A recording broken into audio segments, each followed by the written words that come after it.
यहाँ पे देखते हैं चैप्टर 4 की संरचना जाता है। वैसे परमाणु की संरचना में मुख्यतः 3 यहाँ पर पाए जाते हैं। कौन कौन होते हैं? एक तो प्रोटॉन होता है, एक न्यूट्रॉन होता है, एक इलेक्ट्रॉन होता है।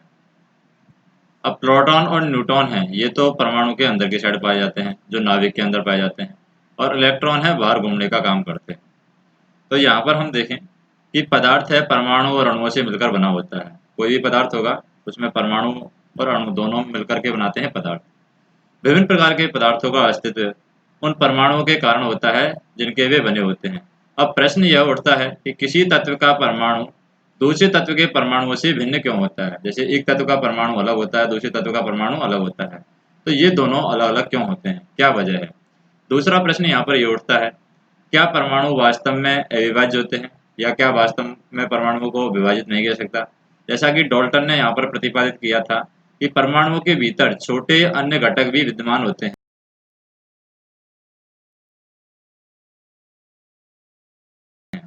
परमाणु कणों या परमाणुओं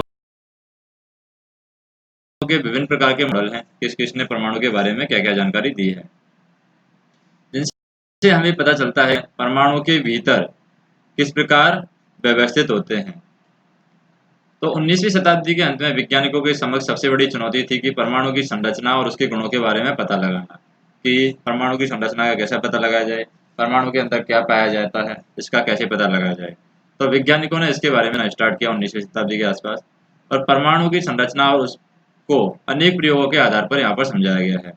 परमाणुओं के अविभाज्य न होने के संकेतों में से एक संकेत है स्थिर विद्युत या विभिन्न पदार्थों के द्वारा विद्युत चालन की परिस्थितियों से यहाँ पर अध्ययन मिला है। जैसे कि यानी पदार्थों के अंदर आवेशित कण होते हैं, उसके अनुसार हम बात करते हैं। पदार्थों में आवेशित कणों की प्रकृति क्या है? सूखे वालों पर कंघी कीजिए। हमने क्या किया? सूखे वालों पर कंघी। क्या कंघी कागज के छोटे आकर्षित करती है? तो यहाँ पर जब कंघी करते हैं उसके बाद में छोटे छोटे कागज के टुकड़े हम लेंगे और उनके पास में कंघी को ले जाएंगे। क्या कंघी के कागज के टुकड़े चिपकते हैं? ये हम देखेंगे। उसके बाद में दूसरा क्रियाकलाप क्या करना है हमें? कांच की एक छड़ को सिल्क के कपड़े पर रगड़ेंगे और इस छड़ को हवा से भरे गुब्बारे के पास में ले जाएंगे, और क्या होता है? तो सिल्क का कपड़ा और कांच की छड़ लेंगे और उसमें किसके पास में ले जाएंगे? हवा के गुब्बारे के पास में ले जाएंगे, और फिर दोनों क्रियाकलापों में हम देखेंगे क्या हमें परिवर्तन देखने को मिलता है। तो इन क्रियाकलापों से हम यह निष्कर्ष निकाल सकते हैं कि दो वस्तुओं को आपस में रगड़ने से उनमें क्या हो जाता है? विद्युत आवेश आ जाता है। यानी कि जब हम सूखे बालों में कंघी लगा करके उसको कागज के टुकड़ों के पास में ले जाते हैं, तो वो कागज के टुकड़े हैं उस कंघी के चिपक जाते हैं। इसका मतलब उनके अंदर आवेश आ जाता है, और आवेश आने की वजह से यानी घर्षण आपस में रगड़ने की वजह से क्या आवेश आ जाता है। और यह आवेश कहाँ आता है? इसका उत्तर तब मिला जब पता चला कि परमाणु विभाज्य है। पहले तो बता रखे थे कि परमाणु अविभाज्य है, परमाणु को विभाजित नहीं किया सकता, लेकिन अभी हमें पता चल रहा है, क्या उत्तर मिलता है? कि परमाणु विभाज्य है, यानी परमाणु को विभाजित किया जा सकता है और आवेशित कणों से मिलकर बना होता है। तो परमाणु किससे मिलकर बना होता है? आवेशित कणों से मिलकर बना होता है। इसकी वजह से हम यहाँ पर चेंजेस दे सकते हैं। उपस्थित आवेशित कणों का पता लगाने में कई विज्ञान पर योगदान दिया है। जैसे 19वीं शताब्दी तक यह जान लिया गया था कि परमाणु और अविभाज्य कण नहीं है। तो ये 19वीं शताब्दी तक हमें पता चल गया था कि परमाणु साधारण नहीं है और इसको अविभाज्य नहीं है, यानी कि इसको विभाजित किया जा सकता है, बल्कि इसमें कम से कम एक परमाणुविक अणु इलेक्ट्रॉन यहाँ पर विद्यमान रहता है। तो ये इलेक्ट्रॉन है, ये परमाणुविक अणु नहीं है। तो परमाणु के अंदर ही रहता है, ये परमाणु उपस्थित रहता है, लेकिन ये कम से कम एक इलेक्ट्रॉन तो परमाणु के अंदर रहता ही है, जिसका पता किसने लगाया था? जे थॉमसन ने लगाया था। तो इलेक्ट्रॉन की खोज का सूत्र आ जाता है, यानी इलेक्ट्रॉन की खोज किसने की थी? एक प्रश्न आ जाता है। तो किसने करी थी इलेक्ट्रॉन की खोज? जे थॉमसन ने की थी। अब हम बात करते हैं कि इलेक्ट्रॉन के संबंध में जानकारी प्राप्त करने के पहले गोल्डस्टीन थे। गोल्डस्टीन ने 1886 के अंदर एक विकिरण की खोज की थी, जिसे उन्होंने कैनाल रे का नाम दिया था, और ये किरण धनावेशित विकिरण थी, जिसके द्वारा अंततः दूसरे अपरमाणविक कणों की खोज की। तो दूसरे अपरमाणविक कणों की खोज किसने की थी? ये करी थी गोल्डस्टीन ने। तो गोल्डस्टीन ने किसकी खोज करी थी? प्रोटॉन की खोज करी थी। प्रोटॉन मतलब होता है, पी से मतलब हम समझ सकते हैं पैसा, और पैसा किसके पास में होगा? जिसके पास में गोल्ड होगा यानी सोना होगा, और सोना जिसके पास मतलब गोल्ड से याद आ जाएगा हमें क्या हो जाएगा, गोल्ड स्टीन। यानी किसकी खोज करी थी, प्रोटॉन की खोज गोल्ड के बराबर किंतु विपरीत होता है। यानी जितना आवेश इलेक्ट्रॉनों के पास में होता है उतना ही आवेश है प्रोटॉन के पास में होता है। तो हमेशा लड़ाई होती रहती है किसके बीच में, गोल्ड स्टीन, क्योंकि जे जे थॉमसन ने इलेक्ट्रॉन की खोज करी थी, इसके पास में इलेक्ट्रॉन के पास में ऋणावेशित हो जाता है, और प्रोटॉन की खोज है गोल्ड स्टीन ने करी थी, इसके पास धनावेशित होता है। और आपस में कैंसिल आउट करते रहते हैं, आपस में लड़ते रहते हैं, क्योंकि प्लस वाला और माइनस वाला जिसके पास पैसा नहीं है, प्लस वाला जिसके पास में पैसा है।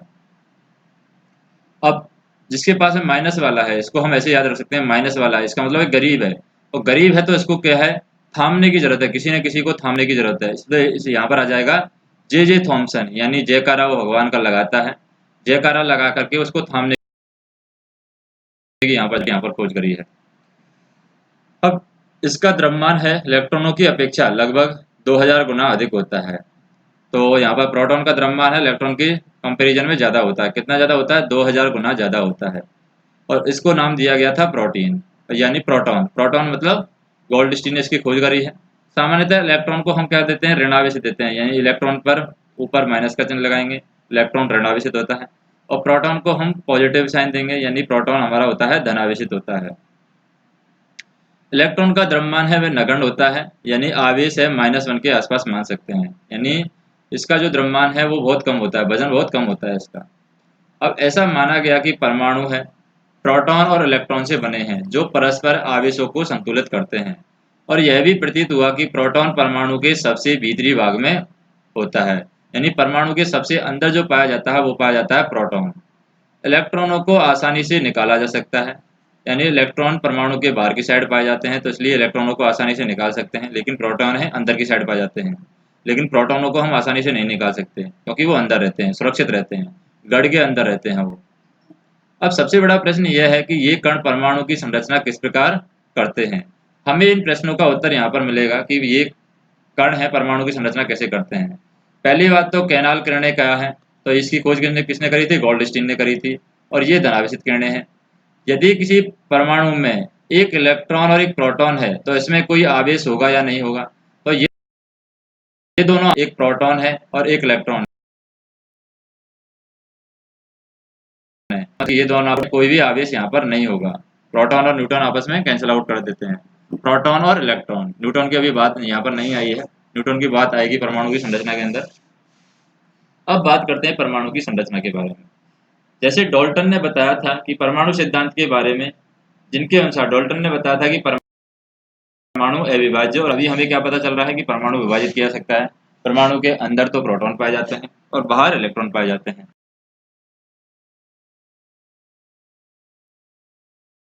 लेकिन सिद्धांत की इस धारणा को गलत साबित कर देती है, क्योंकि डाल्टन ने कहा था कि परमाणु को विभाजित नहीं किया जा सकता, लेकिन यहाँ पर हमें पता चल गया कि परमाणु के अंदर तो इलेक्ट्रॉन और प्रोटॉन दो चीजें पाई जाती हैं। इसका मतलब उनकी धारणा थी वो गलत साबित हो गई यहाँ पर। अब यह जानना आवश्यक है कि इलेक्ट्रॉन और प्रोटॉन परमाणु के भीतर किस तरीके से रहते हैं, कहाँ पर प्रोटॉन रहता है, कहाँ पर इलेक्ट्रॉन रहता है, किस तरीके से वो काम करते हैं। तो इनको समझाने के लिए बहुत से वैज्ञानिकों ने भिन्न भिन्न प्रकार के मॉडलों को, जे जे थॉमसन यहाँ पर, जे जे टॉमसन है, जे जे टॉमसन पहले वैज्ञानिक थे जिन्होंने परमाणु की संरचना से संबंधित पहला मॉडल प्रस्तुत किया था। तो टॉमसन का परमाणु मॉडल हम देखते हैं क्या इन्होंने परमाणु मॉडल के बारे में बताया है। टॉमसन ने परमाणुओं की संरचना से संबंधित एक मॉडल प्रस्तुत किया है जो क्रिसमस केक की तरह था। क्रिसमस केक की तरह किस तरीके से था, इनके अनुसार परमाणु एक धनावेशित गोला है, यानी इन्होंने बताया कि परमाणु क्या है, एक धनावेशित गोला है, यानी पॉजिटिव आवेश परमाणु के अंदर पाया जाता है, जिसमें इलेक्ट्रॉन है क्रिसमस केक में लगे सूखे मेवे की तरह होते हैं। जिस तरीके से क्रिसमस का जो केक होता है उसमें हम क्या लगाते हैं, सूखे मेवे लगाते हैं ऊपर की साइड, केक के अंदर जिस तरीके से ऊपर ऊपर मेवे लगाते हैं, उसी तरीके से यहाँ पर क्या होते हैं, इलेक्ट्रॉन होते हैं परमाणु के अंदर। तरबूज का उदाहरण भी ले सकते हैं, तरबूज के अंदर जैसे लाल लाल जो तरबूज होता है, तरबूज के अंदर काले काले जो बीज पाए जाते हैं, जिस तरीके से तरबूज के अंदर बीज पाए जाते हैं उसी तरीके से परमाणु के अंदर क्या पाए जाते हैं, इलेक्ट्रॉन पाए जाते हैं। तो तरबूज के उदाहरण से हम समझ सकते हैं कि जिसके अनुसार परमाणु में धन आवेश तरबूज के जो खाने वाले भाग होते हैं, यानी तरबूज के खाने वाले लाल भाग की तरह तरह बिखरा रहता है, जबकि इलेक्ट्रॉन है यहाँ पर धनावेशित गोले में तरबूज के बीज की भांति होता है। तो यहाँ पर थॉमसन का परमाणु मॉडल दिखाया गया है, जिसके अंदर धनात्मक गोला परमाणु को खुद को बताया गया है और परमाणु के अंदर ऋणावेशित पाए जाते हैं, वो होते हैं इलेक्ट्रॉन। अब यहाँ पर ब्रिटिश भौतिक शास्त्री हैं, ये कहाँ के हैं? जे टॉमसन हैं। इनका जन्म हुआ था 1859 में और मृत्यु हुई थी 1940 में। यानी इनका जो जन्म है 1856 में इनका जन्म हुआ था। ब्रिटिश भौतिक शास्त्री हैं जे टॉमसन। 1856 में जन्म होने के बाद में 1940 में मृत्यु होती है इनकी। और इनका जो जन्म हुआ था ये हुआ था मैनचेस्टर के कीचम हिल क्षेत्र में इनका जन्म हुआ था। इलेक्ट्रॉन की खोज के कारण इनको 1906 में शास्त्र में नोबेल पुरस्कार मिला है और 35 कैम्ब्रिज में कैवेंडिश प्रयोग से निदेशक रहे हैं और उनके शोध के साथ सहयोगियों को भी आगे चल करके नोबेल पुरस्कार मिला है। यानी इनके जो सहयोगी थे उनको भी यहाँ पर नोबेल पुरस्कार मिला है। और टॉमसन ने क्या क्या चीज़ें परमाणु के बारे में बताई है। पहला तो टॉमसन ने बताया था कि परमाणु धनावेशित गोले का बना धसे होते हैं, परमाणु के अंदर इलेक्ट्रॉन धसे होते हैं। दूसरा टॉमसन ने बताया था कि परमाणु में क्या होते हैं? समान होते हैं, यानी कि पॉजिटिव आवेश और नेगेटिव आवेश परमाणु वैद्युतीय रूप से क्या होता है? उदासीन होता है। यानी पॉजिटिव नेगेटिव आपस में कैंसिल आउट करके क्या बना देते हैं? न्यूट्रल बना देते हैं। यानी कि परमाणु विद्युतीय रूप से उदासीन होता है, कोई भी यहाँ पर विद्युतीय रूप से एक्टिविटी ये शो नहीं करेगा। यद्यपि टॉमसन के मॉडल से परमाणु के उदासीन होने की व्याख्या हो गई, किंतु दूसरे वैज्ञानिकों के द्वारा किए गए प्रयोगों के परिणामों को इस मॉडल के द्वारा समझाया नहीं जा सकता। जैसे कि हम आगे देखेंगे कि इस टॉमसन के परमाणु मॉडल में क्या कमियां रही हैं। अब आता है रदरफोर्ड का परमाणु मॉडल। रदरफोर्ड ने परमाणु का मॉडल किस तरीके से बताया है? तो ये इनका नाम था अर्नेस्ट रदरफोर्ड। अर्नेस्ट रदरफोर्ड यह जानने के इच्छुक थे कि इलेक्ट्रॉन परमाणु के भीतर कैसे व्यवस्थित रहते हैं, कैसे कहाँ पर रहते हैं इलेक्ट्रॉन, ये जानना चाहते थे। तो उन्होंने एक प्रयोग किया। इस प्रयोग से तेज गति से चल रहे अल्फा कणों को सोने की पट्टी पर टकराया। यानी एक सोने की पट्टी ली,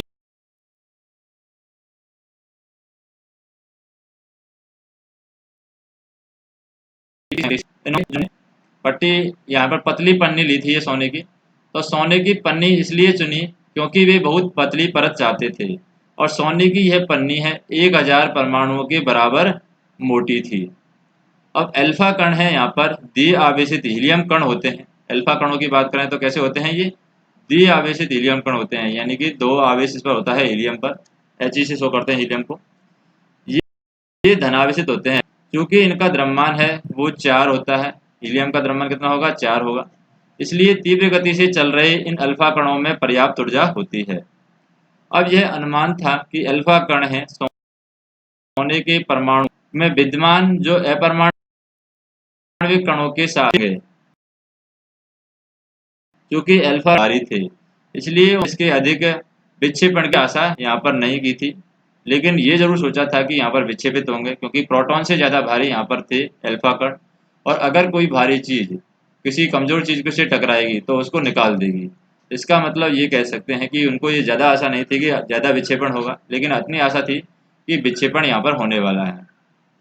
तो जैसे यहाँ पर अल्फा कण गुजारे गए हैं और सोने की परमाणु यहाँ पर दिखाए गए, तो सोने के परमाणु में क्या होता है? सोने की परत के द्वारा अल्फा कणों का प्रकीर्णन दिखाया गया है। कुछ तो सीधे निकल जाते हैं, यानी अल्फा कण है, कुछ तो सीधे निकल जाते हैं, कुछ हैं टकरा करके वापस कहीं पर मुड़ जाते हैं, और कुछ हैं टकरा करके सीधे अपनी ही दिशा में मुड़ जाते हैं। तो यहाँ पर ये पता चलता है कि कोई चीज़ अगर टकरा करके वापस आ रही है, इसका मतलब अंदर कुछ ना कुछ है। अगर कोई चीज़ डायरेक्ट सीधी निकल रही है, यानी अल्फा कण अगर डायरेक्ट सीधे निकल रहे हैं कहीं से, इसका मतलब उस जगह पर कुछ भी नहीं है। और अगर कोई इधर उधर भाग रहा है, इसका मतलब थोड़ा बहुत वहाँ पर कुछ है। तो यहाँ पर हम सोने की परत द्वारा अल्फा कणों का प्रकीर्णन हम देखें, अल्फा कणों का प्रकीर्णन प्रयोग की आशा के बिल्कुल विपरीत परिणाम मिला। इससे कौन कौन से परिणाम मिले थे? तेज गति से चल रहे अधिकतर अल्फा कण हैं सोने की पन्नी से सीधे निकल गए। तो ज़्यादातर जो कण है वो सोने की पन्नी से सीधे निकल गए, इसका मतलब अंदर कुछ भी नहीं है। कुल अल्फा कण है पन्नी के द्वारा बहुत छोटे से कौन से विक्षेपित हुए, इसका मतलब छोटे से कौन बना रहा है? इसका मतलब कुछ ना कुछ है, छोटा मोटा कुछ ना कुछ तो अंदर है। और आश्चर्यजनक से एक कण वापस आया था, यानी 12,000 कण अल्फा कण उन्होंने जब अप्लाई किए थे सोने की पन्नी पर, तो उनमें से 12,000 में से सिर्फ एक कण वापस आया था। तो रदरफोर्ड के अनुसार यह परिणाम उसी प्रकार अविश्वसनीय था जैसे अगर आप एक 15 इंच के तोप के गोले को टिश्यू पेपर के टुकड़े पर मारते हैं तो वह लौट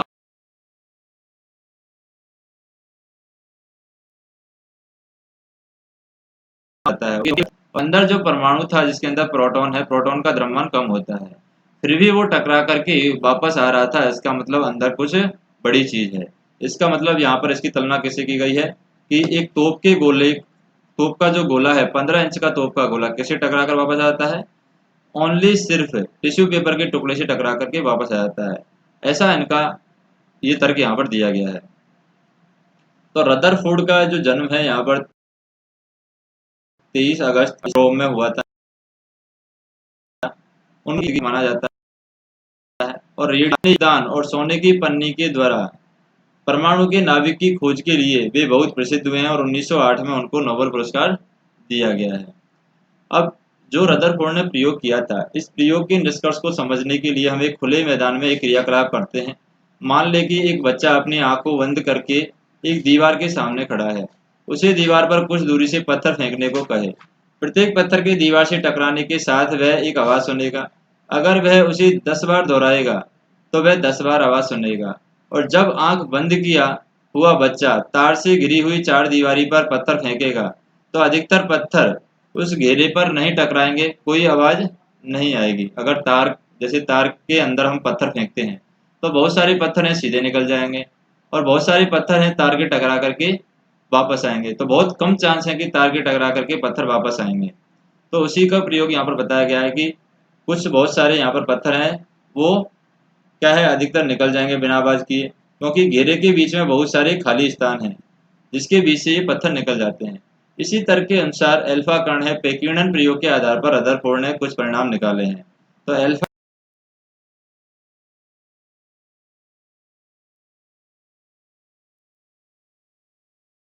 और उसी परमाणु के भीतर का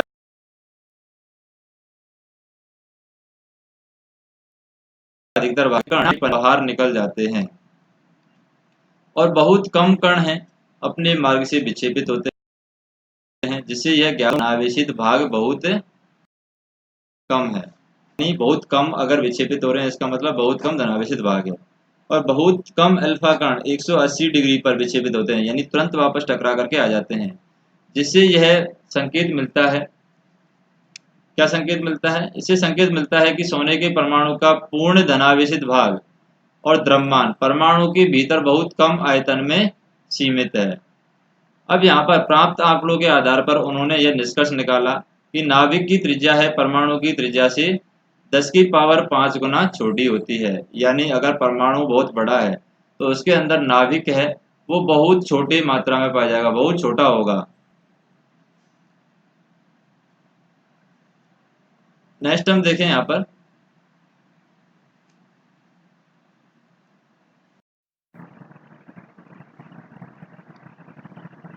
जैसे यहाँ पर हम देखें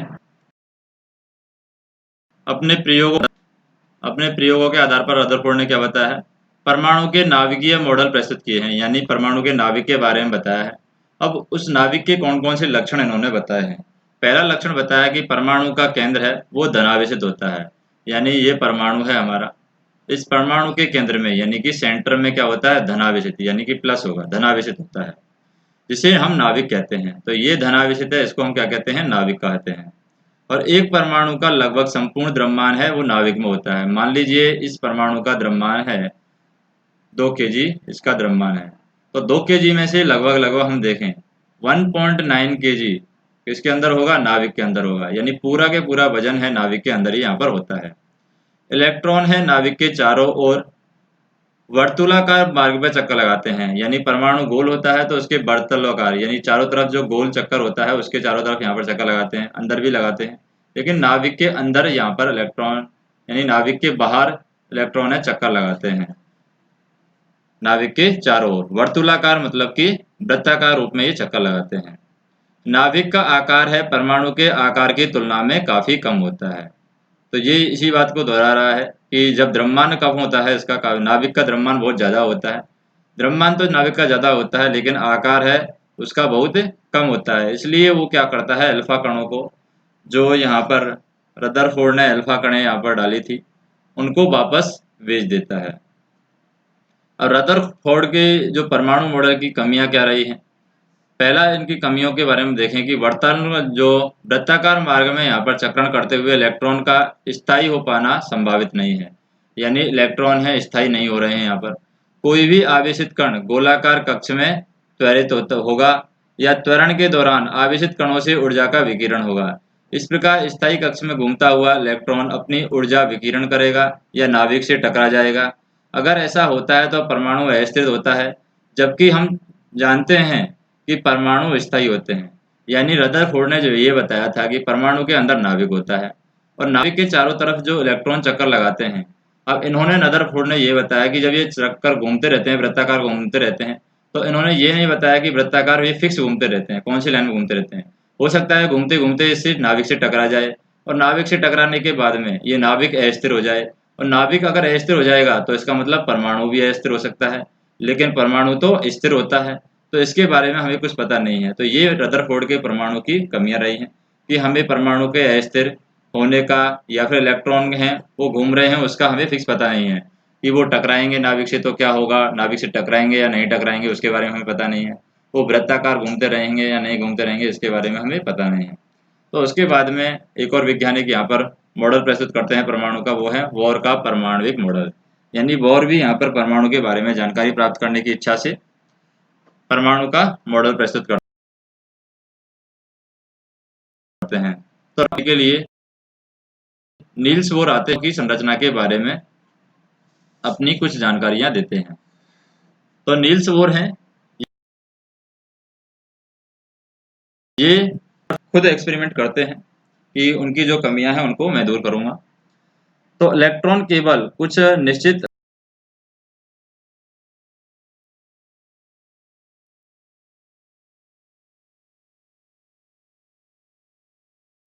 कक्षाओं में केवल कुछ निश्चित कक्षाओं में चक्कर लगाते हैं, जिन्हें इलेक्ट्रॉन की क्या कहते हैं, विभक्त कक्षाएं कहते हैं। ये स्पेशल ये कक्षाएं बनी होती हैं। दूसरा, जब इलेक्ट्रॉन इन विभक्त कक्षाओं में चक्कर लगाते हैं, यानी अलग अलग कक्षाएं होती हैं, तो जब इलेक्ट्रॉन इन विभक्त कक्षाओं में चक्कर लगाते हैं तो उनकी ऊर्जा का विकिरण नहीं होता है, यानी ये अपनी ऊर्जा का त्याग है यहाँ पर नहीं करते हैं, अपनी ऊर्जा का कोई भी विकिरण इलेक्ट्रॉनों के अंदर नहीं होगा। तो ये नील्स बोर के बारे में बताया गया था। नील्स बोर का जन्म कब हुआ था, 1885 में जन्म हुआ था। 1962 में इनकी मृत्यु हुई थी। इनका जन्म 7 अक्टूबर 1885 में कोपेनहेगन में हुआ था और 1916 में कोपेनहेगन विश्वविद्यालय में उनको भौतिक शास्त्र का प्रोफेसर नियुक्त किया गया था और 1922 में उन्होंने परमाणु की संरचना पर अपने योगदान के लिए नोबेल पुरस्कार मिला है। और प्रोफेसर बोर के विविध लेखों पर आधारित 3 पुस्तकें यहाँ पर प्रकाशित की गई है। एक तो एटॉमिक थ्योरी है, एक है द डिस्क्रिप्शन ऑफ नेचर, यानी नेचर के बारे में बताया गया है, एक है the theory of spectra and atomic constitution, यानी कि एटॉमिक के बारे में, परमाणु के कॉन्स्टिट्यूशन के बारे में यहाँ पर थ्योरी बताई गई है। तो नील्स बोर हैं, ये क्या बताते हैं, परमाणु की कुछ ऊर्जा स्तर बताते हैं। जैसे सेंटर में होता है नाभिक परमाणु के, अब उसमें 4 कक्ष यहाँ पर बताए हैं। क्या क्या कौन कौन से 4 कक्ष बताए हैं, के एल एम एन, ये 4 कक्ष यहाँ पर बताए गए हैं जिनमें इलेक्ट्रॉन घूमते रहते हैं। अब के में क्या होता है, एन की वैल्यू 1 होगी, एल में क्या होगा, एन की वैल्यू 2 होगी, एम में क्या होगा, एन की वैल्यू 3 होगी और एन में क्या होगा, एन की वैल्यू 4 होगी। तो इस तरीके से यहाँ पर इलेक्ट्रॉन है कक्ष में चक्कर लगाते हैं। अब के कक्ष में कितने इलेक्ट्रॉन चक्कर लगा सकते हैं, 2n की पावर 2 इस तरीके से चक्कर लगाते हैं, यानी कि 2 ही चक्कर लगाते हैं।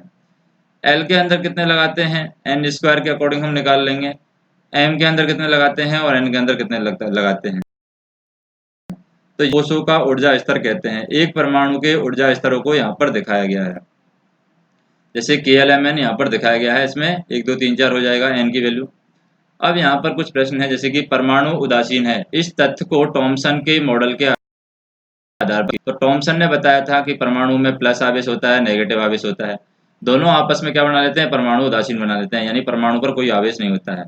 रदरफोर्ड के परमाणु मॉडल के अनुसार परमाणु के नाभिक में कौन सा अपरमाणविक कण विद्यमान रहता है। तो रदरफोर्ड ने क्या बताया था कि परमाणु के अंदर प्रोटॉन भी रहता है और इलेक्ट्रॉन भी रहता है। तो दो अपरमाणविक अणु बताए थे परमाणु के अंदर, यानी नाभिक में कौन सा बताया था? पर रदरफोर्ड ने नाभिक में सिर्फ बताया था प्रोटॉन रहता है, इलेक्ट्रॉन के बारे में जानकारी नहीं दी थी।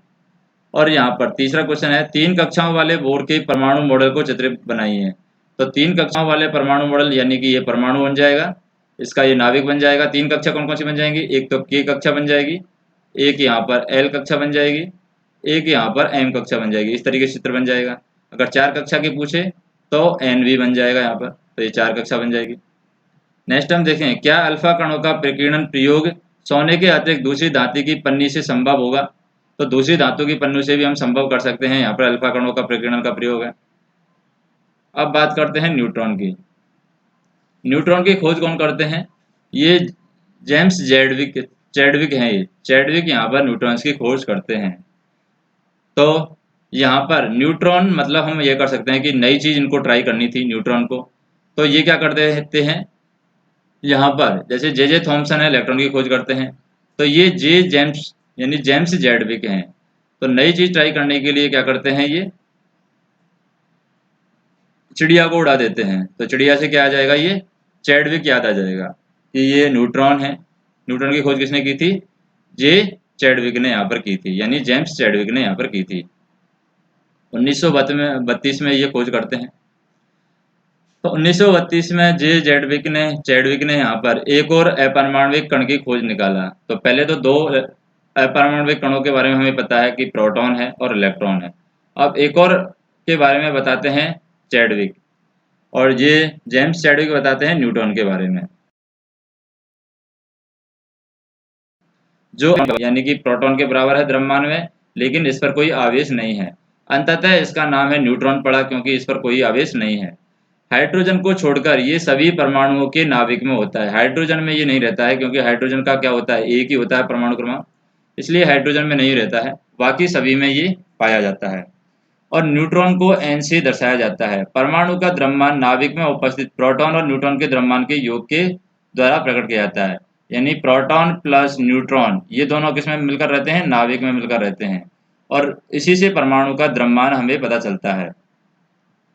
जैसे यहाँ पर कुछ ये बताए गए हैं, पहले 18 तत्वों के परमाणुविक संरचना का ये चित्र बनाया गया है। तो इसको हम देखेंगे। पहले यहाँ पर देख लेते हैं कि परमाणु की संरचना से पहले यहाँ पर हम देखें, दो क्वेश्चन यहाँ पर देखें। परमाणु के 3 अपरमाणविक कणों के नाम क्या हैं? अपरमाणविक कणों के नाम क्या है? एक तो प्रोटॉन है, एक इलेक्ट्रॉन है और एक न्यूट्रॉन है। हीलियम परमाणु का परमाणु क्रमांक है 4 होता है। उसके नाभिक में 2 प्रोटॉन होते हैं, तो कितने न्यूट्रॉन होंगे? अगर परमाणु क्रमांक जो होता है वो प्रोटॉन प्लस न्यूट्रॉन से मिलकर बना होता है। अगर प्रोटॉन हमारे पास में 2 है तो न्यूट्रॉन भी कितने होंगे? 2, क्योंकि परमाणु क्रमांक कितना दे रखा है? 4 दे रखा है, तो इसलिए यहाँ पर 2 ही न्यूट्रॉन होंगे। अब बात करते हैं विभिन्न कक्षाओं में इलेक्ट्रॉन कैसे वितरित करता है। जो इलेक्ट्रॉन होते हैं, अलग अलग कक्षाएं होती है हमारे पास में, उनमें कैसे वितरित करता है। तो परमाणुओं की विभिन्न कक्षाओं में इलेक्ट्रॉन के वितरण के लिए बोर और वरी कुछ नियम प्रस्तुत करते हैं, जिसे बोर वरी स्कीम के नाम से जाना जाता है। यानी कि जो परमाणु की कक्षाओं में इलेक्ट्रॉन प्रदान करने की जो स्कीम है, उस स्कीम को हम क्या कहते हैं? बोर वरी स्कीम कहते हैं। अब इन नियमों के अनुसार किसी कक्षा में उपस्थित अधिकतम इलेक्ट्रॉनों की संख्या कितनी हो सकती है? 2n²। और n की वैल्यू हमें पता है, n की वैल्यू किसके लिए होती है? k के लिए होती है। n की वैल्यू 2 किसके लिए होती है? l के लिए होती है। n की वैल्यू 3 किसके लिए होती है? m के लिए होती है। n की वैल्यू 4 किसके लिए होती है? n के लिए होती है। तो ये 4 हमारे पास कोष होते हैं, जहाँ पर n कक्षा की संख्या या ऊर्जा स्तर को बताता है।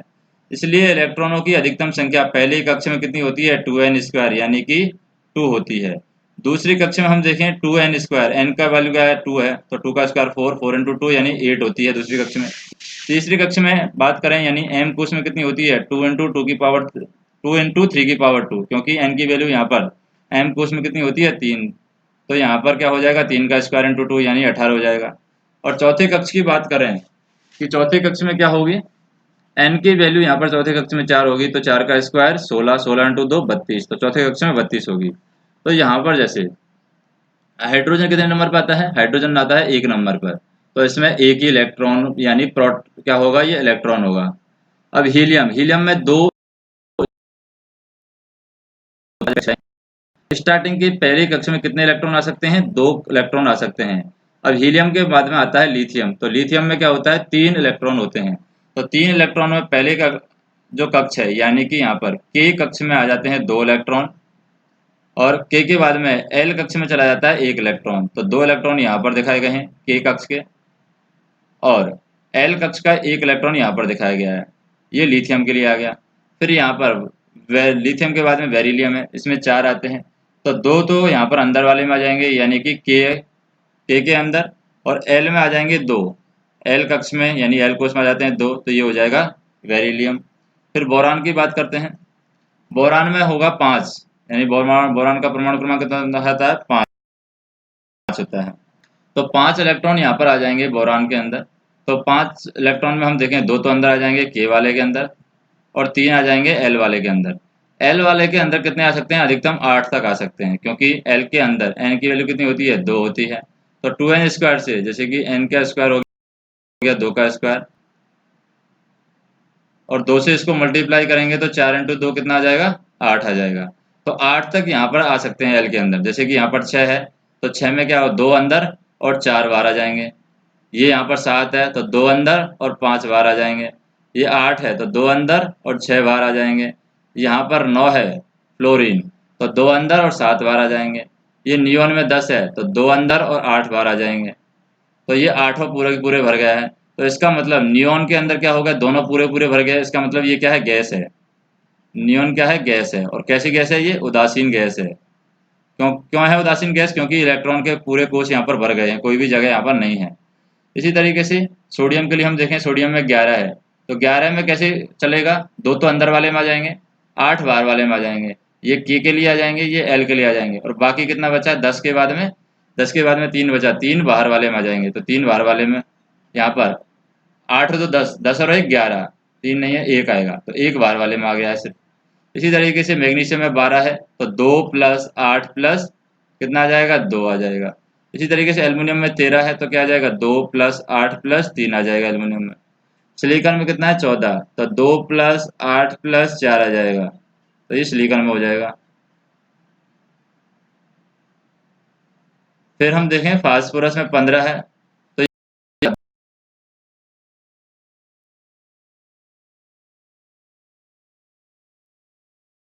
2 16 परमाणु क्रमांक है। तो 2 प्लस 8 10, 10 और 6 16। क्लोरीन 17 है, तो 17 में क्या आ जाएगा, 2 प्लस 8 प्लस 7 क्लोरीन आ जाएगा। आर्गन 18 है, गैस है, तो 2 प्लस 8 प्लस 8, तो ये 18 आर्गन हो गया। तो इस तरीके से पहले 18 तत्वों के परमाणु संरचना का यहाँ पर चित्र बताया गया है, जिसके अंदर इलेक्ट्रॉनों की संख्या भी यहाँ पर बताई गई है। अब बात करते हैं कि सबसे बाहरी कोष में इलेक्ट्रॉनों की जो अधिकतम संख्या है वो 8 हो सकती है, ये बोर ने बताया है। और किसी परमाणु के दिए गए कोष में इलेक्ट्रॉनों तक स्थान नहीं लेते हैं जब तक कि उनमें पहले वाले भीतरी कक्ष पूर्ण रूप से भर नहीं जाते। यानी पहले अंदर वाला पूर्ण रूप से भरना चाहिए, उसके बाद में बाहर वाले में इलेक्ट्रॉन आते हैं, और ये स्पष्ट होता है कि कक्षाएं क्रम के अनुसार बढ़ती जाती है। अब यहाँ पर क्रियाकलाप हमें देना है क्या, कि स्थायी परमाणु मॉडल हमें तैयार करें। पहले 18 तत्वों के इलेक्ट्रॉनिक विन्यास को दिखाना है उसमें, और 18 तत्वों के परमाणुओं की संयोजन भी दिखानी है। जैसे कि यहाँ पर ये दिखाया गया है इलेक्ट्रॉनिक विन्यास, ये हमें दिखाना है। इलेक्ट्रॉनों की संख्या का इलेक्ट्रॉनिक विन्यास हमें यहाँ पर दिखाना है। इलेक्ट्रॉनिक विन्यास कैसे निकालते हैं, जैसे कि मान लीजिए हमें पी का निकालना है। पी कितना होता है, 15 होता है।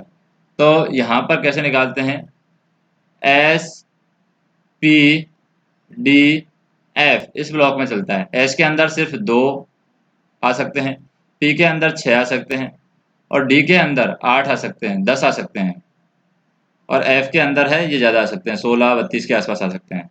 तो इसका परमाणु का इलेक्ट्रॉनिक विन्यास क्या होगा, 1s2, फिर 2s2, क्योंकि 2s के लिए चलेगा यहाँ पर, फिर p के लिए 3 चलेगा, तो यहाँ पर आ जाएगा 3p6। तो 2 और 2 4, 4 6 10, और फिर बचा है 5, तो 5 के लिए आ जाएगा यहाँ पर 4s2, क्योंकि यहाँ पर s के बाद में दोबारा से s भरेगा 4s2 और आ जाएगा 3p3। तो ये इलेक्ट्रॉनिक विन्यास हो जाएगा किसका, T का, यानी कि यहाँ पर हम बोल सकते हैं फास्फोरस का इलेक्ट्रॉनिक विन्यास हो जाएगा। इसको ऊपर वाले को कर लेंगे, 15 हो रहा है कि नहीं हो रहा, 10 2 2 4, 4 से 10, 10 से 2 12, 12 3 15। तो ये इलेक्ट्रॉनिक विन्यास इस तरीके से लिखा जाएगा। अब हम बात करें यहाँ पर, जैसे कि कुछ प्रश्न दे रखें, कार्बन और सोडियम परमाणु के लिए इलेक्ट्रॉनिक वितरण लिखना है। कार्बन के लिए क्या होता है, कार्बन होता है 5 नंबर पर, सोडियम होता है 11 नंबर पर। तो कार्बन के लिए लिखेंगे तो 1s2, 2s2, 2p1, ये 5 हो गया, 2 2 4 1 5। सोडियम के लिए लिखेंगे 11 होता है, तो ये हो जाएगा 1s2, 2s2 और ये 2s2 के बाद में 2 के साथ में आएगा 2p6। तो 6 2 8 और 2 10, 10 और फिर क्या आएगा, 1 बचेगा, तो ये आ जाएगा 3s1। इस तरीके से हम लिख सकते हैं। तो ये इलेक्ट्रॉनिक विन्यास हो जाएगा इसके लिए, सोडियम के लिए। अगर किसी परमाणु का K और L कोष भरा है तो उस परमाणु में इलेक्ट्रॉनों की संख्या क्या होगी।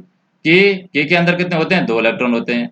L के अंदर कितने होते हैं, 8 इलेक्ट्रॉन होते हैं। तो उस परमाणु में कितनी संख्या होगी इलेक्ट्रॉनों की, टोटल 10 होगी। तो ऐसे निकाल लेंगे। अब बात करते हैं संयोजकता की। संयोजकता क्या होती है, हम यहाँ पर देख चुके हैं कि परमाणु की विभिन्न कक्षाओं में इलेक्ट्रॉन किस तरीके से व्यवस्थित होते हैं। किसी परमाणु का सबसे बाहरी कक्षा में उपस्थित इलेक्ट्रॉनों को संयोजकता इलेक्ट्रॉन कहते हैं, यानी सबसे बाहर जो इलेक्ट्रॉन पाए जाते हैं उन्हें हम कहते हैं संयोजकता इलेक्ट्रॉन। बोर-बरी स्कीम से हम जानते हैं कि किसी परमाणु के बाहरी कक्षा में अधिकतम कितने इलेक्ट्रॉन हो सकते हैं, 8 इलेक्ट्रॉनों को किसी भी परमाणु के बाहरी कक्षा में रखा जाता है। और ये किससे पता चलता है हमें, बोर-बरी का नियम है, उससे हमें ये पता चलता है कि किसी भी परमाणु के बाहरी कक्ष में अधिकतम 8 इलेक्ट्रॉन रखे जा सकते हैं। भरे इलेक्ट्रॉन में 8 इलेक्ट्रॉन भरे होते हैं और वे रासायनिक रूप से सक्रिय नहीं होते हैं। दूसरे शब्दों में हम कहें कि ऐसे तत्वों की संयोजन शक्ति है, यानी संयोजकता है, वो शून्य होती है जिसके सारे इलेक्ट्रॉन यहाँ पर भरे होते हैं। इन अक्रिय तत्वों में क्या क्या आ जाता है, जैसे हीलियम आ जाता है। हीलियम परमाणु के बाहरी कक्ष में 2 इलेक्ट्रॉन होते हैं तथा अन्य 8 होते हैं। सक्रिय तत्वों के परमाणुओं की संयोजक शक्ति है, अर्थात अपने समान या अन्य किसी तत्व के परमाणु से मिलकर के अणु बनाने की प्रवृत्ति होती है। लेकिन हीलियम हुआ और जो गैसें होती हैं जैसे कि नियोन है, नियोन में भी हमारे 2 इलेक्ट्रॉन और 8 इलेक्ट्रॉन बाहरी कोश में होते हैं, वो भी यहाँ पर संयोजकता शून्य होती है उसकी भी। तो वो कोई अभिक्रिया में भाग नहीं लेंगे, इसका मतलब हम कह सकते हैं कि वो अणु नहीं बनाएंगे। तो जिनके अंदर फ्री इलेक्ट्रॉन होते हैं, जिनके अंदर संयोजकता कुछ ना कुछ होती है, वही यहाँ पर अणु बनाते हैं। तो वो अपने समान या अपने किसी तत्व के परमाणु से मिलकर के अणु बनाने की प्रवृत्ति रखते हैं। अपने बाहरी कक्ष को पूर्ण रूप से भरने का प्रयास माना जाता है। 8 इलेक्ट्रॉन वाले सबसे बाहरी कक्ष को हम क्या कहते हैं, अष्टक मानते हैं। परमाणु अपने अंतिम कक्ष में अष्टक प्राप्त करने के लिए क्रिया करते हैं और यह आपस में इलेक्ट्रॉनों की साझेदारी करते हैं। उनको ग्रहण करने या त्याग करने से होता है, यानी या तो वो इलेक्ट्रॉन ग्रहण करते हैं या इलेक्ट्रॉन त्याग करते हैं। मान लीजिए परमाणु को 8 इलेक्ट्रॉन पूरे करने हैं, उसके पास में 6 इलेक्ट्रॉन है, तो उसे 2 इलेक्ट्रॉन कहीं से लेने होंगे। तो 2 इलेक्ट्रॉन कहीं से लेगा, इसका मतलब वो ले रहा है।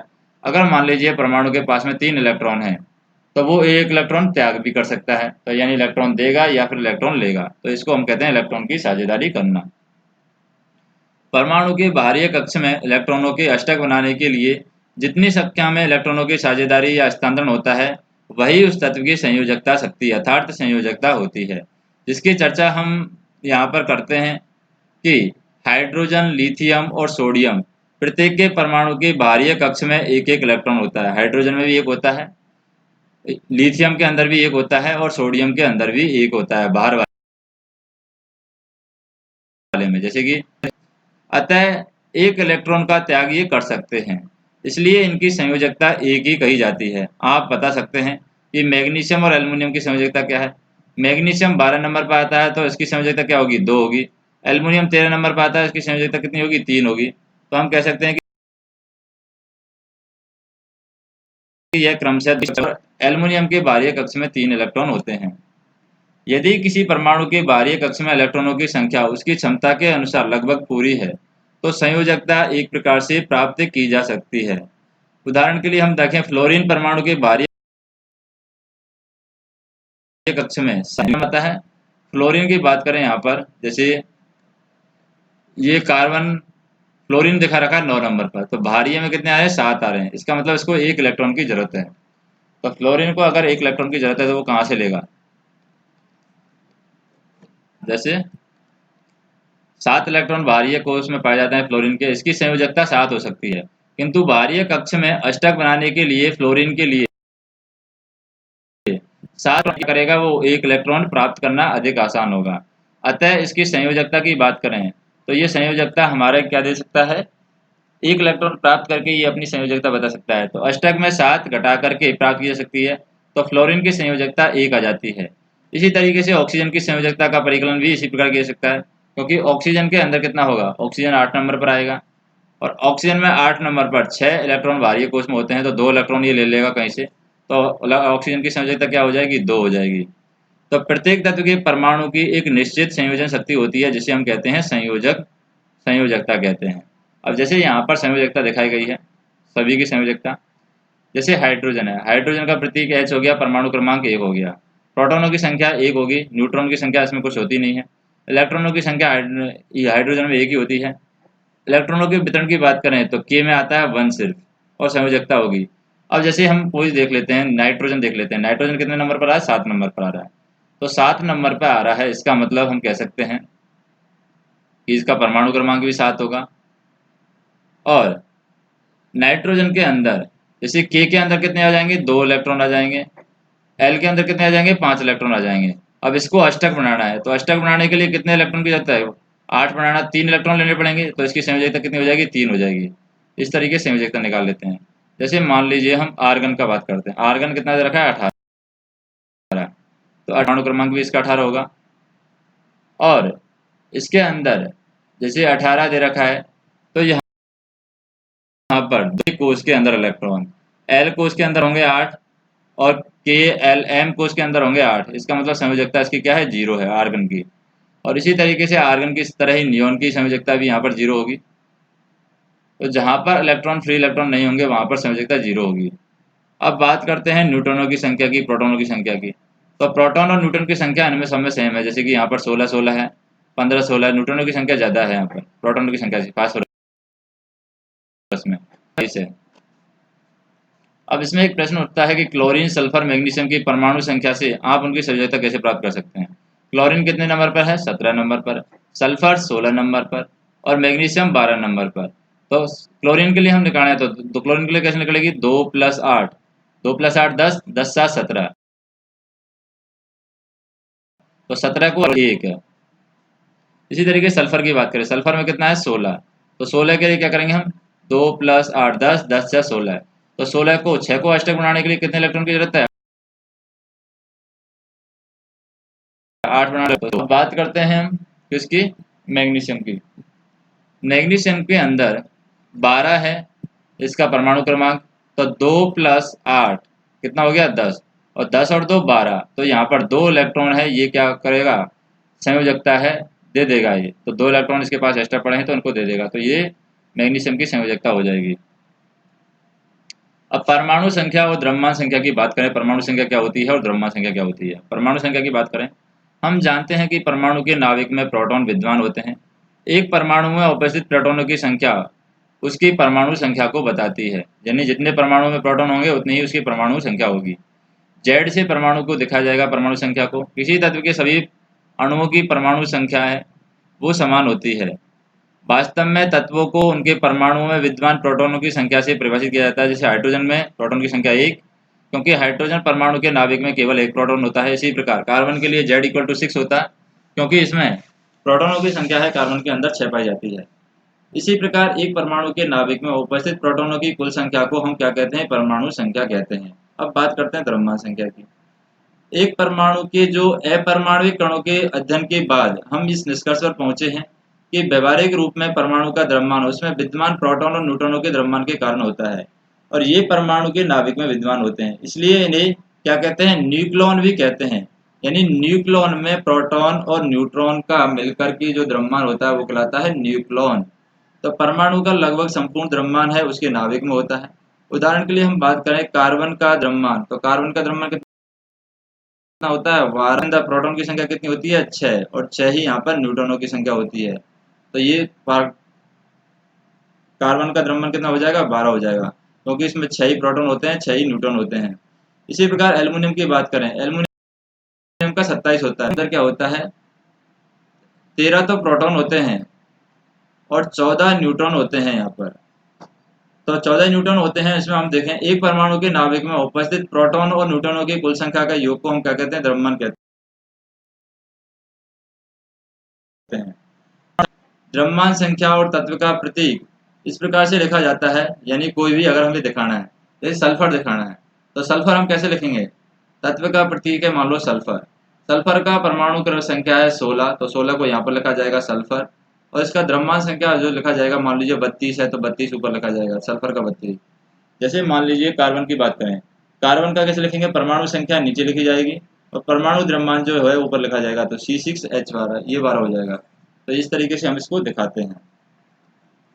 अब बात करें यहाँ पर, जैसे कि नाइट्रोजन के लिए दिखाया गया है, न्यूट्रॉन नाइट्रोजन के लिए दिखाया गया है, नाइट्रोजन के लिए क्या है, 7 है, ये 7 परमाणु क्रमांक है और 14 यहाँ पर द्रव्यमान है, इस तरीके से दिखाया गया है। तो किसी परमाणु में इलेक्ट्रॉनों की संख्या 8 है, प्रोटॉनों की संख्या भी 8 है, तो वह परमाणु की परमाणविक संख्या क्या होगी, तो परमाणविक संख्या इसकी 16 होगी। परमाणु का क्या आवेश होगा, प्रोटॉन और इलेक्ट्रॉन यहाँ पर बराबर दे रखे हैं, इसका मतलब वो शून्य हो जाएगा, ऑक्सीजन, और ऑक्सीजन का आवेश शून्य होगा। दूसरा हम देखें यहाँ पर, जैसे समस्थानिक की बात करें, समस्थानिक होते क्या है, प्रकृति में कुछ तत्वों के परमाणुओं की पहचान की गई है जिनकी परमाणु संख्या समान लेकिन द्रव्यमान संख्या अलग अलग होती है। उदाहरण के लिए हाइड्रोजन परमाणु को ले, इसके 3 परमाणविक स्पीशीज हैं, जैसे कि हाइड्रोजन 1 है, इसको बोलते हैं प्रोटियम, एक होता है ड्यूटेरियम, ये हाइड्रोजन में इलेक्ट्रॉन द्रव्यमान संख्या 2 होती है हाइड्रोजन की ड्यूटेरियम में, और ट्राइटेरियम में यहाँ पर क्या होती है, ट्राइटेरियम में हाइड्रोजन की जो परमाणु द्रव्यमान संख्या है वो 3 होती है। इसको टी से भी हम डिनोट कर सकते हैं। प्रत्येक की परमाणु संख्या समान है लेकिन द्रव्यमान संख्या अगर अलग अलग है, अगर कोई पदार्थ है, तत्व है, उसकी परमाणु संख्या तो समान है लेकिन द्रव्यमान संख्या अलग अलग है। जैसे हाइड्रोजन की बात करें, परमाणु संख्या तो समान है हाइड्रोजन का 1, लेकिन द्रव्यमान संख्या इनकी 1 2 3 आ रही है। तो इस तरह के अन्य उदाहरण दे सकते हैं। कार्बन है, कार्बन का जैसे कि C6 और 12 हो जाएगा, का 17 35 होता है, क्लोरीन का 17 37 37 भी होता है यहाँ पर। तो इन उदाहरणों के आधार पर समस्थानिक की इस प्रकार परिभाषित किया जा सकता है कि एक ही तत्व के परमाणु जिनकी परमाणु संख्या समान लेकिन द्रव्यमान संख्या भिन्न भिन्न हो। इस तरह हम कहते हैं कि हाइड्रोजन परमाणु के 3 समस्थानिक प्रोटियम, ड्यूटेरियम और ट्राइटेरियम होते हैं। तो ये यहाँ पर हाइड्रोजन के 3 समस्थानिक होते हैं, कौन कौन से, प्रोटियम, ड्यूटेरियम और ट्राइटेरियम। बहुत से तत्वों में समस्थानिक का मिश्रण भी होता है। किसी तत्व का प्रत्येक समस्थानिक शुद्ध पदार्थ होता है। समस्थानिक के रासायनिक गुण समान लेकिन भौतिक गुण यहाँ पर समस्थानिक के अलग अलग होते हैं। प्रकृति में क्लोरीन 2 समस्थानिकों के रूप में पाया जाता है जिसका द्रव्यमान है 35 और 37, यानी 3:1 में इनके समस्थानिक होते हैं। अब यह प्रश्न उठता है कि किसी द्रव्यमान के क्लोरीन परमाणु का द्रव्यमान मानना चाहिए, किसी द्रव्यमान को यहाँ पर क्लोरीन परमाणु का द्रव्यमान मानना चाहिए। जैसे क्लोरीन की औसत परमाणु द्रव्यमान की बात करें तो 35 × 75 डिवाइड बाई 100 और 37 × 25 डिवाइड बाई 100, क्योंकि 3:1 में हो रहता है ये, तो 3 मतलब 75 हो गया, 1 मतलब 25 हो गया, तो ये आ जाएगा 35.5, क्या आ जाएगा, द्रव्यमान आ जाएगा। तो ये क्लोरीन का द्रव्यमान होता है 35.5। तो किसी प्राकृतिक तत्व के एक परमाणु का द्रव्यमान उस तत्व के विद्यमान सभी प्राकृतिक रूप में पाए जाने वाले परमाणु के औसत द्रव्यमान के बराबर होता है। और अगर किसी तत्व का कोई समस्थानिक नहीं है तो परमाणु का द्रव्यमान उसमें उपस्थित प्रोटॉन और न्यूट्रॉन के द्रव्यमान के योग के बराबर होता है। लेकिन अगर एक तत्व समस्थानिक रूप में उपस्थित है तो हमें समस्थानिक रूप का प्रतिशत जानना होगा, गणना करनी होगी। इसका मतलब यह नहीं है कि क्लोरीन के परमाणु का द्रव्यमान है भिन्नात्मक संख्या यानी 35.5 है। इसका तात्पर्य यह हुआ कि अगर क्लोरीन की कुछ मात्रा लेते हैं तो क्लोरीन के समस्थानिक होते हैं और औसत द्रव्यमान है 35.5 ही यहाँ पर होगा। समस्थानिक के हम क्या देखें, अनुप्रयोग हम देखें, समस्थानिक के अनुप्रयोग क्या है। कुछ समस्थानिक के विशेष गुण होते हैं जिनका उपयोग हम विभिन्न क्षेत्रों में करते हैं। उनमें से हम बात करें जैसे कि यूरेनियम है। यूरेनियम एक समस्थानिक का उपयोग है जिसको हम एटॉमिक रिएक्टर में ईंधन के रूप में करते हैं, यानी परमाणु भट्टी में ईंधन के रूप में करते हैं। इससे क्या है, यूरेनियम से बिजली में कोबाल्ट के समस्थानिक का उपयोग किया जाता है। किसका उपयोग किया जाता है? कोबाल्ट के समस्थानिक का, यानी कि कोबाल्ट 16 का यहाँ पर कैंसर में उपयोग किया जाता है। घेंगा रोग के इलाज में आयोडीन की समस्थानिक का उपयोग यहाँ पर किया जाता है। अब बात करते हैं संभारिक की। संभारिक क्या होते हैं? जैसे दो तत्व हमारे पास में, कैल्शियम, दो तत्व कैल्शियम, परमाणु संख्या 20 और एक आर्गन है परमाणु संख्या 18 के बारे में विचार करें।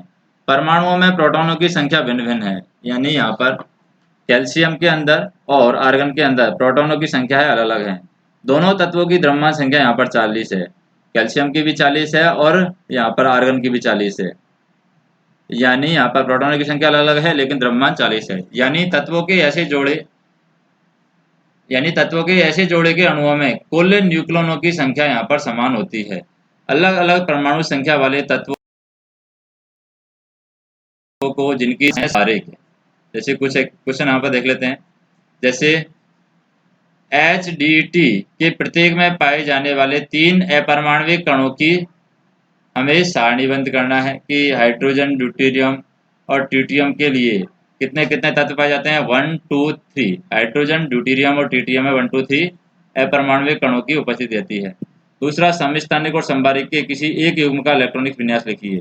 तो समस्थानिक में क्या होते हैं? यूरेनियम होता है।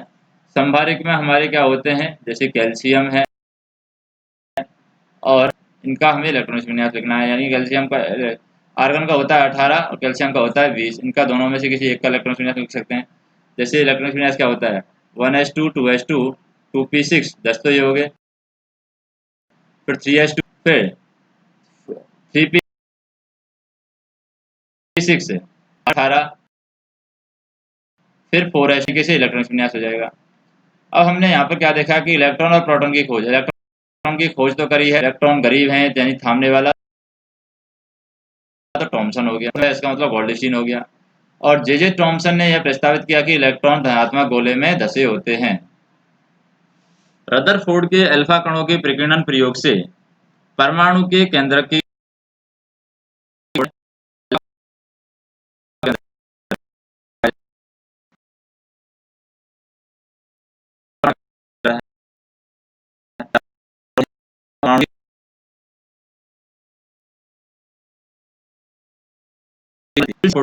परमाणु का मॉडल अधिक सफल था क्योंकि प्रस्तावित किया गया कि इलेक्ट्रॉन केंद्र के चारों ओर निश्चित ऊर्जा के साथ अलग अलग कक्षाओं में विस्तारित करते हैं।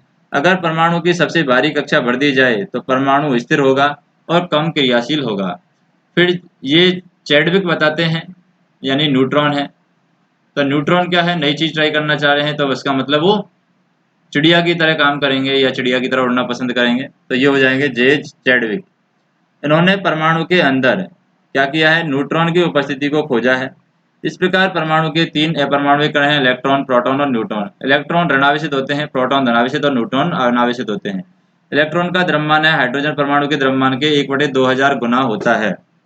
प्रोटॉन और न्यूट्रॉन में प्रत्येक का द्रव्यमान है 1 इकाई लिया जाता है। परमाणु के अंदर जो कक्षा होती हैं वो KLMN नाम की होती हैं। संयोजकता परमाणु की संयोजन शक्ति होती है। एक तत्व का परमाणु संख्या केंद्र में विद्यमान प्रोटॉनों की संख्या के बराबर होता है। परमाणु की द्रव्यमान संख्या केंद्रक में विद्यमान न्यूक्लियनों की संख्या के बराबर होती है। समस्थानिक एक ही तत्व के परमाणु हैं जिनकी द्रव्यमान संख्या भिन्न भिन्न है, और संभारिक वे परमाणु होते हैं जिनकी द्रव्यमान संख्या समान है लेकिन परमाणु संख्या भिन्न भिन्न है। तत्वों को उनके प्रोटॉनों की संख्या के आधार पर परिभाषित किया जाता है।